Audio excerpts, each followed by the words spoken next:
C'est-à-dire qu'ils faillent à ce niveau. On se rend bien compte que c'est difficile. Et connaissant un peu. Michael Bina ne voyait pas ça dans ses filets. Oui, c'est comme ça le foot. En fait, il faut dire qu'il y a quand même eu un mauvais placement de la défense camerounaise parce que là, on attend. On espère. Pourquoi pas. Mais là, il doit falloir marquer au moins ce 3 buts pour espérer. Comment Aboudi Aboudi en Guinée, oui. Ça peut densifier. Maintenant, je crois qu'également au milieu de terrain, il va falloir apporter un peu en intensité. Comment vous avez appelé la joueuse de la Guinée Super League qui évolue? Représente le contingent local et je crois qu'elle ne déçoivent pas. C'est la preuve de ce que le est en maintenant.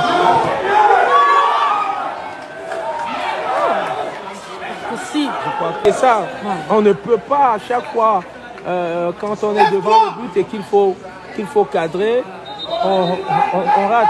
Peut-être aussi le calme. Et c'est là où le sélectionneur doit parler. Parce que là, on a eu en première période deux occasions franches de but où les joueuses n'ont pas trouvé le cadre. Elles ont mis les balles au-dessus parce qu'elles mettaient un peu plus d'énergie. Gamanga s'est illustré tout à l'heure, mais elle a mis un peu plus d'énergie. Là, vous avez vu Njoya dans sa spécialité, amorti crochet, fixé. Elle montre de belles choses. Elle montre de belles choses, mais après, il faut marquer vite. On n'a plus beaucoup de temps. Surtout qu'il faut faire attention parce que bientôt, ces Algériennes vont commencer à faire le tombe-tombe. Donc, autant, parce que ça... D'ailleurs, la gardienne qui vient de concevoir, de concéder un carton jaune. Donc, je disais, si on ne marque pas tôt, des prolongations, du temps additionnel, peut-être 3 ou 4 minutes, qui peuvent nous être bénéfiques.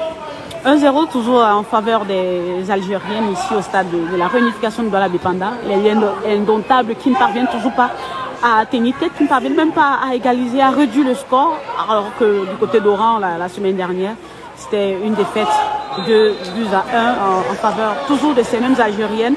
Quand on sait... Ils ont la même philosophie. Mais après, vous pouvez faire la même école, mais l'école, c'est l'école, et puis les réalités sur le terrain, c'est les réalités sur le terrain. Bon, mais après, on ne va pas faire cette comparaison. Je crois que c'était juste une façon de dire qu'il peut avoir une idée de comment son adversaire peut procéder et que ça lui donnait quand même un avantage. Mais là, on a des idées parce que donc je crois que ça se voit. Mais là, sur l'ensemble, on se rend bien compte que c'est le sélectionneur algérien qui maîtrise mieux les débats ici. On a aussi remarqué quelques petits soucis au niveau du positionnement de ces défenseurs. Oui, après ce sont des jeunes qui n'ont pas encore l'habitude de jouer ensemble. Je crois que on a du mal à trouver pour l'instant. Pourquoi c'est difficile.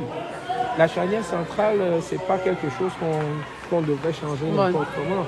Bon, mais après, seul le sélectionneur sait pourquoi, parce qu'il y a peut-être un besoin. Et elle est très expérimentale chez Jean-Baptiste Bissette, parce que parfois il alignait. Donc c'est un peu ça. Bon, et puis ne nous mentons pas, hein, le niveau aussi, le niveau de nos filles. On n'a pas changé ceux qui avaient déjà une vision de la relève. Et lorsque Bissette arrive, il trouve un environnement quasiment flottant, le temps de trouver l'équilibre, il y a les défis et ça se voit. On a raté la dernière CAN et on est à quelques doigts de rater la prochaine. On va le laisser travailler. Est-ce qu'on va le balancer? Il y a du lot qui vont accompagner les pros. Et puis là, on a plus de pros que de choses locales. C'était à ce stage externe. Mais c'était pas suffisant. La fédération aurait mis un peu plus de moyens. Là, aurait donné beaucoup plus de stages. Pourquoi pas des préparations à l'étranger, sachant que le Cameroun pouvait affronter quelques... en tout cas, on reste confiant. Le football, vous savez, à la dernière Coupe du Monde, on s'est qualifié au deuxième tour à la dernière minute, grâce à un but de Njoya. Donc, il nous reste encore combien? 7 minutes. En fait, c'est le foot. C'est assez de charmant.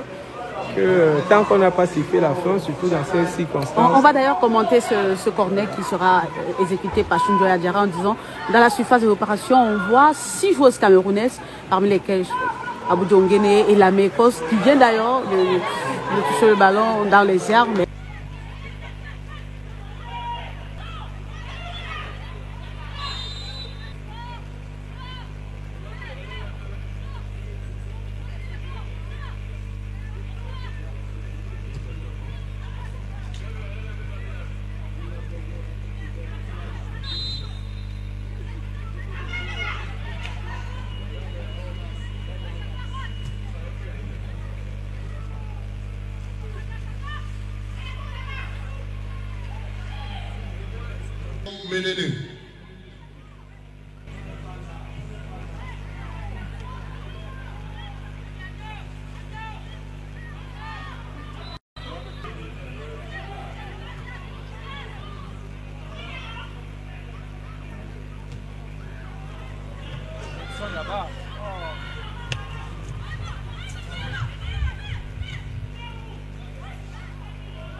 Tout le temps. Aujourd'hui, les nations sont en train d'évoluer, les nations sont en train de se réajuster.